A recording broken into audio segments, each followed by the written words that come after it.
Hey friends, different angle, I know. Anyway, how do I justify this video? We're just gonna pretend it doesn't exist. Okay? We're gonna pretend that I didn't say that I want a book buying ban.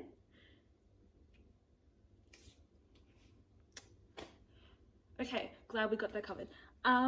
If you've watched my previous video, I kind of mentioned towards the end that I might be submitting my draft of my thesis to my supervisors, and if that's the case, then I kind of want to celebrate by buying some books. Friends, I did submit my draft, thank you very much, and I did go to the bookstore the next day, so I have some books. Okay, in my defense, all but one book is a new release. These are all books that I've had my eye on for a bit. And do you ever have those moments where like you go to a bookstore and every book that's kind of been on your mind is there? That's literally what happened to me. So we're going to talk about them really, really quickly. And I'm just, I haven't done this in so long. I'm just having the time of my life. I've got a tiny book haul that I want to talk about. So let's talk about it. Coming in first, because this is the only new release, it's Furies, Stories of the Wicked, Wild and Untamed. Now this is the 50th anniversary short story collection by Virago, and it's just 15 short stories by 15 different authors. So I'll tell you the authors because we've got some incredible ones. We have Margaret Atwood, C.N. Lester, Camilla Shamsey, Emma Donoghue, Kirsty Logan, Caroline O'Donoghue, Helen Oyeyemi, Linda Grant, Chibundu Onuzo, Eleanor Cruz, Susie Boyd, Allie Smith, Rachel Seifert, I apologize, Claire Coda, and Stella Duffy. Now, a few of these authors I've read before. Allie Smith is one of my favorite authors, and I really enjoyed A Woman Eating by Claire Coda. Margaret Atwood, I have a bit of a tumultuous relationship with. Have I read anything else by anyone? No. But I've been really meaning to try Camilla Shamsey, Emma Donoghue, Helen Oyeyemi, and Stella Duffy intrigues me. So like I knew that I wanted to get this, and so I literally saw it when I walked into the bookstore. I got this from Avenue Bookstore in Richmond, the Richmond shop. Yeah, the Richmond shop on Swan Street. Melburnians, if you ever go there, please do, because it's absolutely incredible. I'm so excited. I actually started reading this and I have thoughts. I'm loving it, but I have thoughts. So in my wrap up, I'll talk about it. And then the next book, you can most likely see it, is one that I didn't know existed until like the start of the year. And I think I either saw this author being mentioned by Kieran from Kieran Reader or Anna.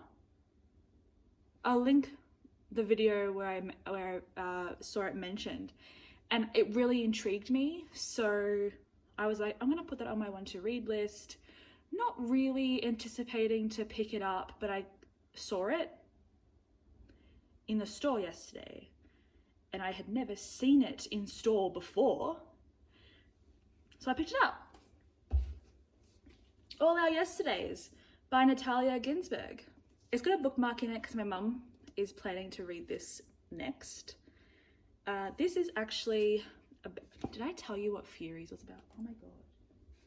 I'm so sorry, I'm just so excited. This is just stories about women in a variety of iterations of women doing, it's like mythical folklore. There's like sirens and dragons and a variety of things. There's also just about feminist tales of our time, and I think it's going to be really cool. I think a lot of them also are just contemporary stories, but most of them are fantasy. So this is about a young girl, back to this book. This is about a young girl named Anna. She's a 16-year-old who lives in a small town in Northern Ireland. She finds herself pregnant. To save her reputation, she gets married to an eccentric older family friend. And this just sounds incredible. Natalia Ginzburg, I didn't realize, is like a huge author voice, especially in Italy. I did not know, and she's also an activist. Like, she just sounds such a fascinating woman, so I had to pick this up. Very excited about this. And then the next one I got is one that's literally been on my mind for so long. It's The Inseparables by Simone de Beauvoir. I have read a bit of The Second Sex because of just the field that I'm in, but this I've seen, that's my dog, I've seen everywhere, and this has been on my want to read list since it came out. So it's about these two young women named Andre and Sylvie. They become immediately just fascinated with each other, become best friends, incredibly close. And then as they grow up into young women, they realize that it's just incredibly difficult to exist in a patriarchal society that is working to oppress women, and that just the pressures that they feel, the societal pressures, they don't really know how to deal with it. I feel like it's going to be very explosive, very intimate, and I also think that this is a story that is kind of based on Simone's own very close friendship with another woman who was like very, very foundational to how she perceived the world and was a very much an important influence on Simone de Beauvoir. Did I make that up, or is that something that I read? No, it says so on the back. Really been wanting to read this, and it finally came out in paperback because you can only ever find this as hardback, which I hate. I hate it when the book only comes out in hardback for the first year, then you have to wait another year for the paperback. It's just so frustrating. Okay, the last book. I'm really excited about this. So I read Pure Color by Sheila Heti earlier this year. I loved it. The writing was absolutely stunning. Was confused by it, 100%, but I loved it. And I was like, I need to read more from this author. And this particular book was number one on my list just because it really, it just drew me. The synopsis, it was just something that I think I would enjoy. And it's Motherhood by Sheila Heti. So I'm actually really excited about this. When I saw it at readings at Melbourne Emporium, I literally died because I've never really I don't think I've ever seen this book out in the wild before. But I saw it yesterday, and it's been on my mind because this book came up again. A few days ago, I was talking to a friend of mine, Bess, about it. And so it's just so strange how the world works.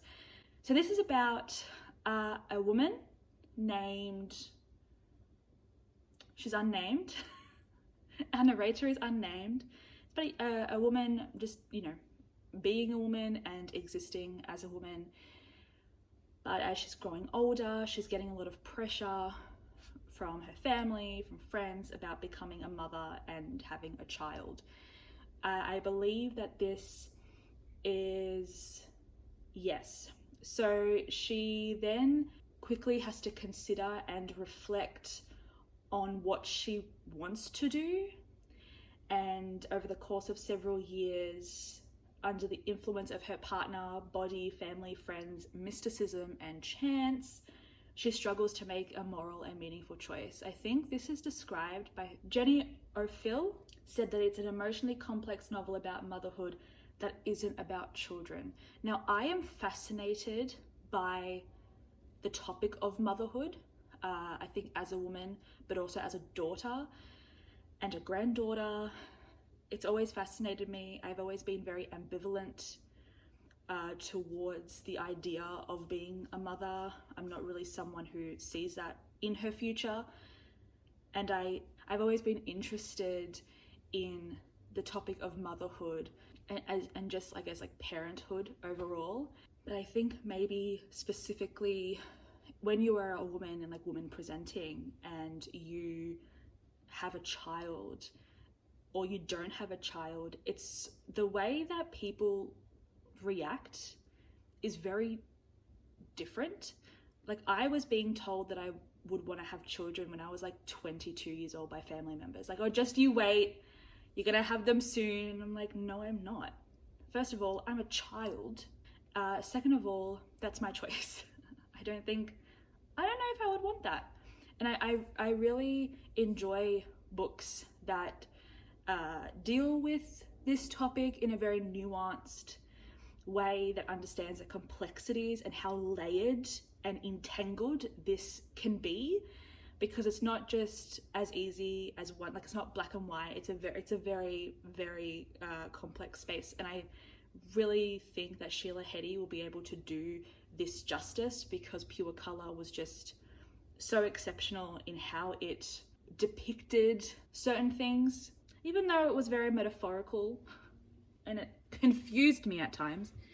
I think Sheila Heti has the capacity to do this justice. So I'm actually incredibly looking forward to this one. I'm just like so looking forward to this. So hopefully I'll get to this very soon. Honestly, the way I'm feeling, I will most likely get to this quite soon. It's on my stack of books that I would like to read in the next few months. Question, would you like to see that stack? Let me know in the comments. But that is my little stack. My tiny mini haul. I apologize if I've gone on tangents, but I just am so excited to have some books that I've been wanting to immerse myself in. So yeah, this is a good little stack. Very excited, very happy. But yeah, that's my little haul. Thank you so much for watching. I really hope that you are having an incredible day, evening, afternoon, morning, wherever you are. And let me know in the comments if you've hauled any incredible books recently, if you're really excited about certain books. Love to talk to you. And thank you so much for your support. Thank you so much for watching. Bye, friends.